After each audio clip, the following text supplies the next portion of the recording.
मादक पदार्थ की तस्करी के दौरान भीलवाड़ा में बदमाशों द्वारा फायरिंग कर 2 पुलिसकर्मियों को मौत के घाट उतारने वाले राजू फौजी गैंग के 1 लाख की इनामी राशि के बदमाश बाबूराम गौरसिया को पुलिस ने गिरफ्तार कर लिया है।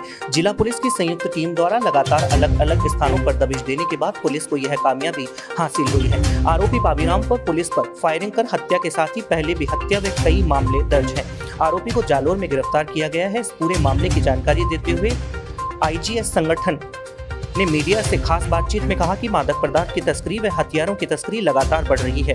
इसका मुख्य कारण मध्य प्रदेश और उत्तर प्रदेश में कम कीमत पर बनने वाले हथियार हैं, जिनकी तस्करी करने से बदमाशों को अच्छी कीमत मिल जाती है। ऐसे में वह रिस्क लेने को तैयार होते हैं और इसी के चलते अपराध लगातार बढ़ रहे हैं। इन पर अंकुश लगाने के लिए राज्य की पुलिस लगातार कार्यवाही कर रही है। उन्होंने बताया कि इस मामले में अब तक 5 आरोपियों को गिरफ्तार किया जा चुका है। मुख्य आरोपी राजू फौजी की गिरफ्तारी के लिए टीमें तैनात की जा चुकी है, लगातार दबिश दे रही है, जो जल्द ही गिरफ्तार कर लिया जाएगा। 3 दिन पहले चित्तौड़ एनडीपीएस कोर्ट में जॉइंट टीम के एफर्ट्स के दबाव पर रमेश बानिया जो पीएस सिरियारी जिला पाली का रहने वाला है, उसने सरेंडर किया एनडीपीएस कोर्ट चित्तौड़ में। और जो लगातार हमारे जो तकनीकी रूप से मुखबिरों से और संदिग्ध लोगों पे जो निगरानी की जा रही थी, उसकी वजह से हमें कल एक सुनील ताड़ा सब इंस्पेक्टर के जरिए एक मुखबिर की सूचना मिली थी कि जो बाबूराम जाट है, जो साइला थाना क्षेत्र जालोर का रहने वाला, वो करड़ा थाना क्षेत्र में एक गांव में अपने ननियाल जो रिलेशन में हैं उनके गांव में रुका हुआ।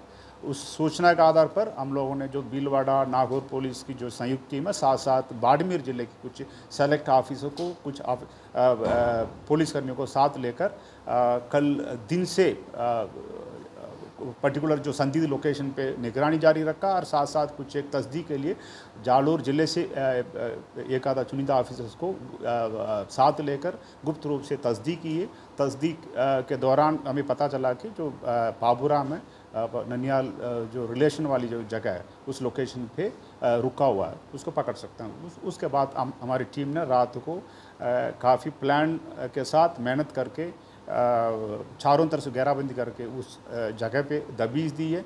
और बीच के दौरान बाबूराम छत पे सोया हुआ मिला था, पर उसको सरेंडर करने के लिए हमारी तरफ से, हमें जो टीम की तरफ से चेतावनी दी गई। चेतावनी के बावजूद बाबूराम ने जो सरेंडर नहीं करके, जो उसके कब्जे में एक अवैध हथियार रखा हुआ था, अवैध हथियार का इस्तेमाल करके उसने पुलिस के ऊपर 2 राउंड फायर की है। उसके बाद भी फायर करने की कोशिश कर रहा था। इस दौरान पुलिस ने जवाबी फायर करके उसे नियंत्रित करने के लिए, गिरफ्तार करने के लिए जवाबी फायर करके उसको पकड़ा।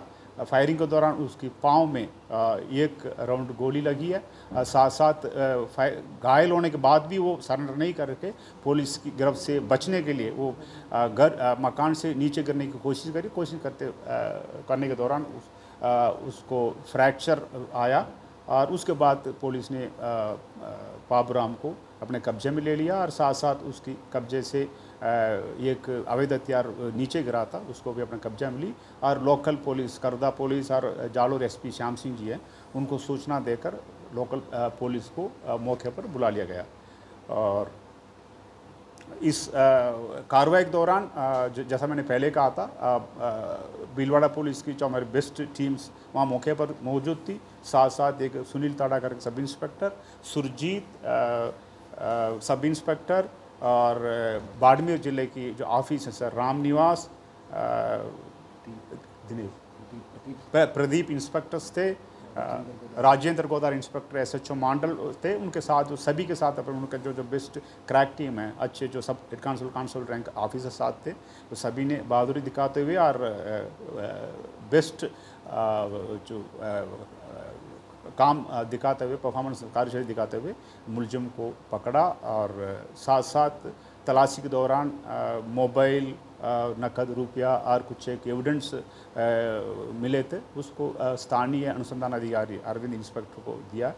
और जो घटनाक्रम बता रहा हूँ, इसमें मुख्य रूप से CDR एनालिसिस एक पार्ट था और साथ साथ जो टावर डंप डेटा का एनालिसिस, तकनीकी रूप से अलग अलग किस्म की जो हम एनालिसिस करते हैं, ये एक तरह से ये कुछ हद तक हमें जो काम आया। इससे सबसे मुख्य बिंदु ये है कि जो आजकल मुलजिम तकनीकी रूप से दक्ष हो गए, इसलिए अपने निगरानी में इतना आसानी से पकड़ में नहीं आता है।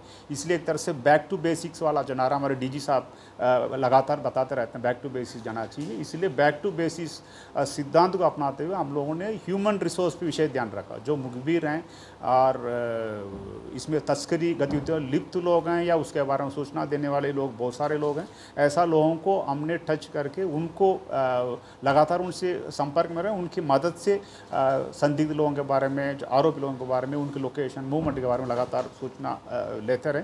और इसके वजह से एक तरह से तकनीकी कारण कम, ह्यूमन इंटेलिजेंस जो मुखबिर तंत्र है उसको सक्रिय करके उनकी सक्रिय मदद से हम लोगों ने जितना भी जो मेहनत और जो परिणाम सफलता हासिल की वो उसका श्रेय जाता। साथ साथ जॉइंट एक तरह से जो आप समझ सकते हैं अलग अलग जिलों से टीम है, मुख्य रूप से भीलवाड़ा पुलिस की टीम में SP साहब स्वयं है, एडिशनल SP चंचल मिश्रा और विमल सिंह दोनों इसमें अनुसंधान अधिकारी है। 2 additional SP Chanchal Mishra, additional SP Gangapur, additional SP Shahpura Vimal Singh दोनों एडिशनल SP कम अनुसंधान अधिकारी है। इनके अलावा इनकी ज़िले की मेजॉरिटी जो ऑफिस SHOs और जो बेस्ट जो ऑफिस हैं इसमें टीम में, साथ साथ अलग अलग ज़िलों से जो सेलेक्ट ऑफिस हैं जो इसमें काम आ सकते थे। जैसा मैंने बताया, एक सुनील ताड़ा सब इंस्पेक्टर जैसलमेर से और बाड़मेर ज़िले से प्रदीप रामनिवास जैसे ऑफिसर्स, उसके अलावा जोधपुर कमिश्नर से अमित सिहाग, कन्हैयालाल SHO डांगियावास और उनकी जो DS टीम है, कमिश्नरेट की DS टीम ने काफ़ी हमें मदद किया। इसके अलावा Ashok Bisu sub inspector SHO पादुकोला जिला नागौर उनकी टीम, और अरविंद SHO राम सिंह जिला जालोर और सुनील चौधरी SHO सदर पाली, ऐसे जो बहुत नाम ले सकता हूँ। अब इसका कहने का मतलब ये अलग अलग ज़िलों से सेलेक्ट ऑफिसर्स को लेके उनको शामिल करते हुए एक तरह से कोऑर्डिनेटेड तरीके से हमने काम किया। और इसमें थोड़ा बहुत इसमें टाइम लगा। इसका कारण क्या है, जो एक तो आप समझ सकते हैं मारवाड़ का टोपोग्राफी है, काफ़ी लंबा चौड़ा फैला हुआ एरिया है, वहाँ जो ढाणी में लोग बसे हुए हैं और वहाँ पहुंचने से पहले आप गाड़ी की मूवमेंट और कोई भी अनजाना आदमी जो बाहर का आदमी कोई भी जाता है उसकी मूवमेंट का पता चल जाता है, इसलिए कभी कभी टाइम लगता है। साथ साथ आजकल लोगों के पास जो बदमाश लोग हैं, तस्वीर गतियों में लिप्त लोग, उनके पास गाड़ियाँ इतना ज़्यादा होगी और जो सूचना तंत्र तकनीकी जो सुविधाएँ हैं वो उसके बारे में आपको मालूम है और इसकी वजह से थोड़ा बहुत अब दिक्कत आती है। और बाकी जो खबर की हो सत्यता हो या खबर की अनकही दास्तां, होगी सच्चाई की वापसी। SKB न्यूज़, सच्चाई की वापसी।